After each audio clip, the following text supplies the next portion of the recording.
Hello, good afternoon, everyone. We are from Group 1, and I'm going to introduce the members of our group. Let me introduce myself. My name is Ahmad Tantoy Al-Fauzi, and there is also my friend Farelia Izara Madani, and the last member of our group is Muhammad Cahya Ramadhani Putra. Today, we are going to show you the selecting appropriate method of data collection.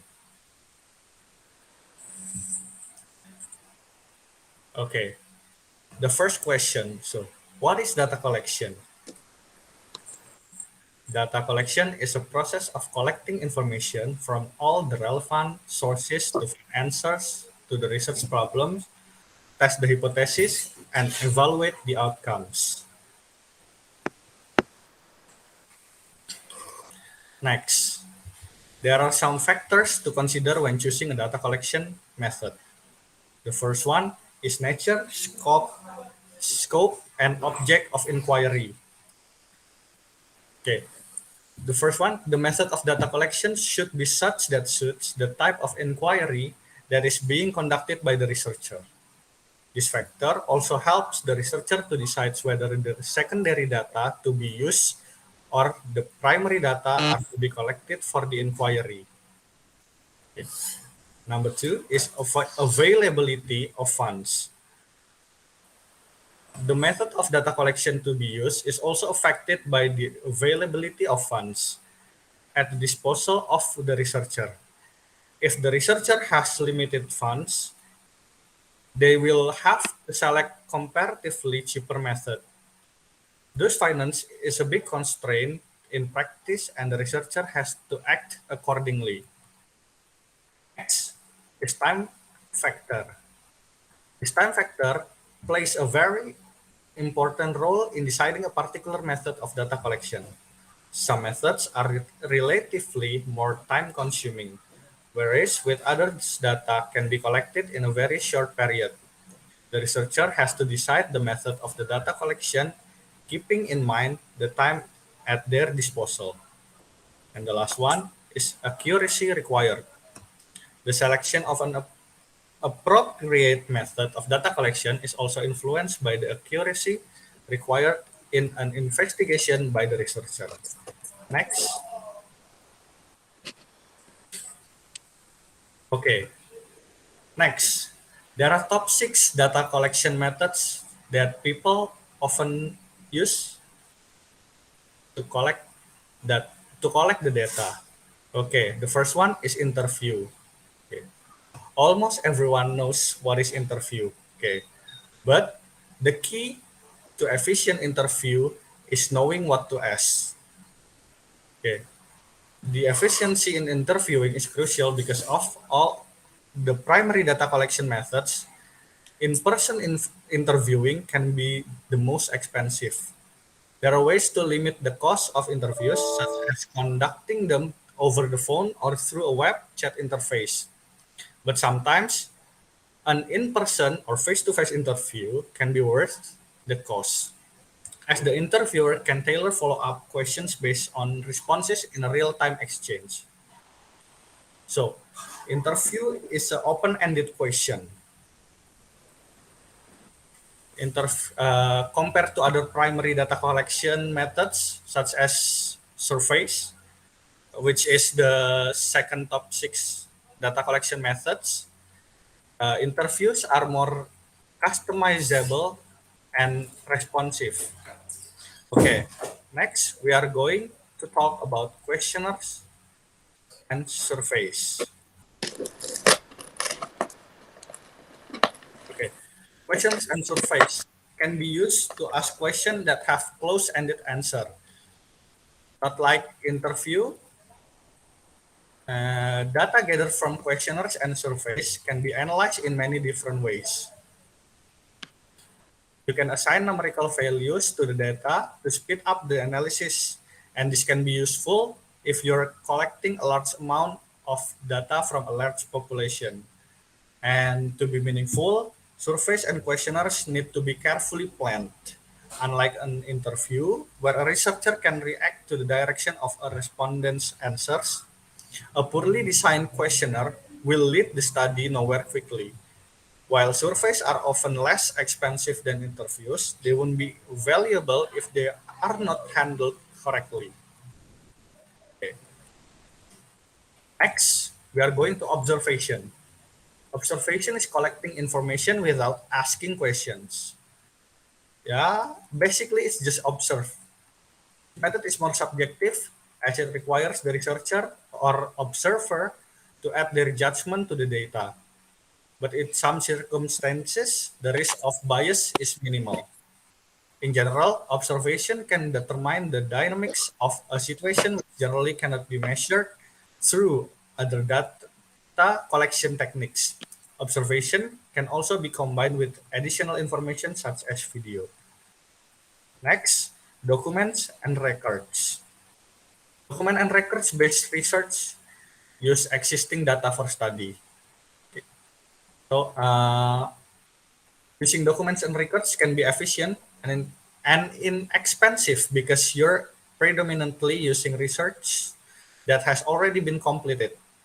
However, since the researcher has less control over the results, documents and records can be an incomplete data source. Next, focus group. Focus group is a combination of interviewing, surveying, and observing. And the purpose of a focus group is to add a collective element to individual data collection. And the last is oral histories. Oral history is more defined as the recording, preservation, and interpretation of historical information based on opinions and personal experiences of people who were involved in the events. Unlike interviews and surveys, oral histories are linked to a single phenomenon. Okay, next. So, next is qualitative versus quantitative. Okay.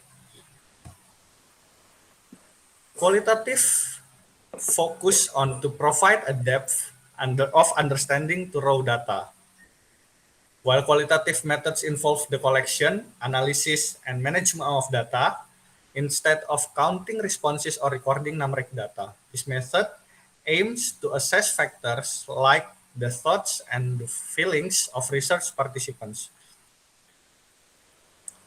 And quantitative, it is related to evaluating a numerical result. Okay. And quantitative data is measurable and expressed in numerical form. Next. Okay. So by using qualitative methods, there are some plus point that researchers can get. Okay, the first one is describe the environment. Describe the environment means understanding where observation take place and also can add meaning to recorded numbers. The second is identify the people involved in the study. If research is limited to a particular group of people, whether intentionally or as a function of demographics or other factors, this information can inform the results. The third, describe the content of the study. Sometimes the specific activities involved in research and how messages about the study were delivered and received may illuminate facts about the study. Next is interact with study participants, which interactions between respondents and research staff can provide valuable information about the results. And the last one is be aware of external factors, because there is also unanticipated events can affect research outcomes. Qualitative data collection methods allow researchers to identify these events and weave them into their results narrative, which is nearly impossible to do with just a quantitative approach.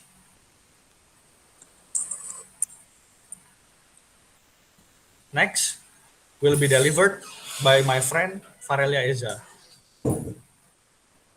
Thank you, Fauzi. Next is qualitative. There are three commonly used qualitative data collection methods. First is ethnography. Second is grounded theory, including participant observation, interviews, document and artifact collection. Third is phenomenology. Next is quantitative. In quantitative, there are four commonly used quantitative data collection methods. First is descriptive.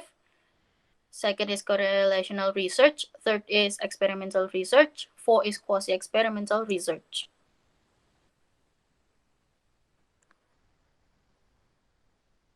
Application of quantitative methods in practice. There are a number of ways researchers can put different types of quantitative data collection into action without using experiments. Quantitative surveys enable researchers to ask close-ended question with a provided list of possible answers. This method is easier for respondents as they just pick from a list of responses. So the participants don't have to ask vary of answers, just pick from the list that is already provided in the form. It is an ideal solution for larger scale studies that could become unwieldy with the type of open ended question often associated with qualitative surveys. Because of the question and answers are standardized, researchers can use the result to make generalization. Closed ended question, however, can be limiting. A respondent may not see their answers in the given choices. Quantitative interviews are typically conducted face to face, over the phone, or via the internet. They enable researchers to not only collect information but also tailor to question to the audience on the spot. This can help add some why and how much collected through quantifiable means. And then we have pros and cons of having qualitative or quantitative methods in collecting data. Pros of having qualitative is first, it is flexible, so you can often adjust your methods as you go to develop new knowledge. And then other pros is you can be it can be conducted with small samples. Cons, we have two cons is here. It cannot be analyzed statistically or generalized to broader populations. And then second, it is difficult to standardize research. Next is if you have a quantitative methods to collect your data, you can quantitative can be used to systematically describe large collection of things, and then it can generate reproducible knowledge. The cons are requires statistical training to analyze data and requires larger samples.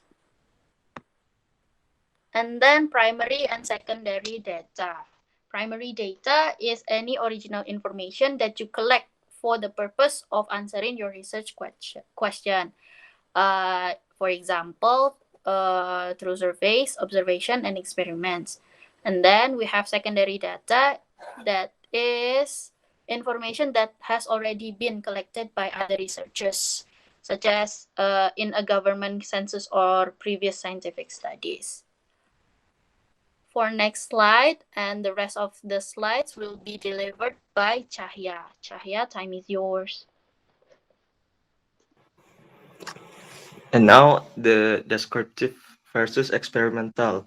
In descriptive research, you collect data about your study subject without intervening. The validity of your research will depend on your sampling method. In the experimental research, you systematically intervene in the process and measure the outcome. The validity of your research will depend on your experimental design. And these are the type of research methods with its characteristic and function. The first we have experiment. Experiment is to collect primary data. The type is quantitative and the function is to test cause and effect relationships. The second we have survey. Survey is to collect primary data. It is quantitative. The function is to understand general characteristic of a population. And the third we have interview or focus group to collect primary data. The type is qualitative. The function is to gain more in-depth understanding of a topic. Fourth, we have observation. Observation is to collect primary data. The type is either the function is to understand how something occurs in its natural setting. Fifth, we have literature review. Literature review is to collect secondary data. The type is either, and the function is to situate your research in an existing body of work or to evaluate trends within a research topic. And the last one, we have case study, is to collect either both primary and secondary data, and the type is either also. The function is to gain an in-depth understanding of a specific group or context, or when you don't have the resources for a large study. And next we have um, a sample article which has a title Improving Student Speaking Skill by Using Show and Tell Method, a classroom action research. The subject areas is language teaching. Next is the blue mark words, is the part of article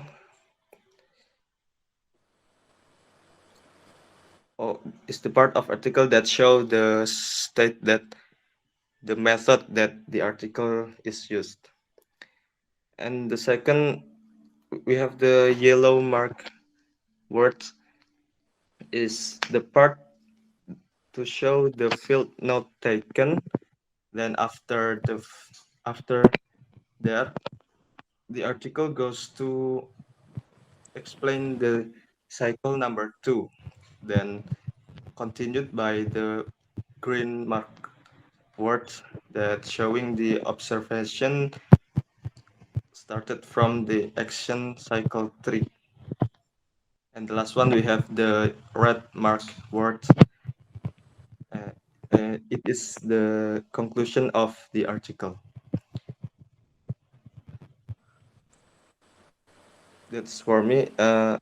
Maybe I can return to the. Okay, I think that's all from our groups. And if you have comments, or if you have a question or comments, you can comments on the comment sections below. And thank you very much for your attention. Goodbye and have a nice day. Thank you.